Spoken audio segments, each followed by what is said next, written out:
Good morning po sa ating lahat. Ano po ba ang tatalakayin natin ngayon? Ang tatalakayin po natin ay patungkol po sa pagiging anak ng Diyos. So, lahat po ba ay anak ng Diyos? So, ano po sa palagay niyo? Ano po yung sagot? So, marahil kapag tinanong kita, sasabihin mo, oo, anak ako ng Diyos. Pero ang tanong, lahat po ba ng tao ay anak ng Diyos? Marahil, ang sasabihin ko po ay hindi. Ayan po. Magamat nilikha ang lahat ng tao ng Diyos, lahat po ng tao ay nilikha ng Diyos. Subalit hindi po lahat ay anak ng Diyos. So, tingnan po natin sa John chapter 1 verse 12. Ito pong sinasabi. Subalit ang lahat ng tumanggap at sumasampalataya sa Kanya ay binigyan niya ng karapatan maging mga anak ng Diyos. So, ibig sabihin, yung tumanggap lang daw po sa Kanya. Pero ano po ang tinatanggap ng mga tao? Kapag sinabi po ba na I accept the Lord Jesus, ay sapat na po? Hindi rin po.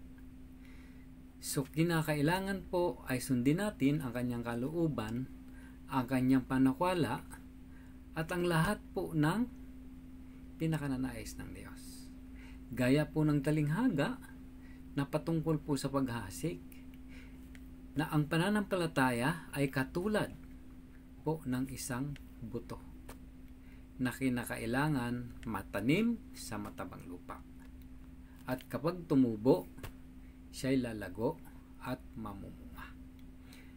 Kaya po, ang term po nito ay yung ipinanganak sa salita ng Diyos. The born of the God said. Yun po yun, yung term. Kapag pinanganak siya sa salita ng Diyos, naunawaan niya ang lahat ng mga panukala mula sa ating Panginoon. So ano pong panukala ito? Ito po yung salita sa ating panahon. Sapagkat every era ay merong taas ang Diyos at merong salita na ibinibigay ang Diyos na sundin ng tao. Ang first coming ay nagsalita ang Diyos patungkol sa kanyang sarili, patungkol sa ating Panginoong Jesus. Subalit hindi po nila ito nauunawaan. Kaya kung titingnan po natin yung Passover na ginawa po nila doon sa Egypt, ay pumapatungkol ito kay Christ. Yung pagkain po nila ng lamb, no?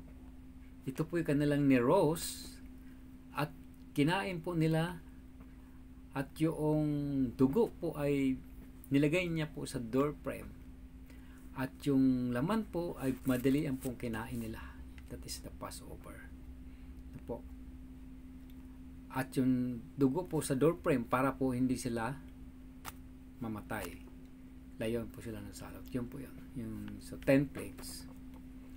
So yun po ay pumapatungkol sa ating Panginoon. Yung first coming. So sa ating panahon, ano naman po? Revelation.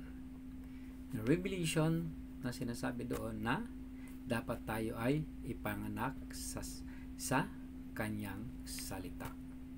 The born of the God said. At sinasabi rin po ito sa Mateo. Yun po yun. So, ibig sabihin, kung naunawaan natin mabuti ang kanyang mga salita, yun po yung ipinanganak sa salita ng Diyos.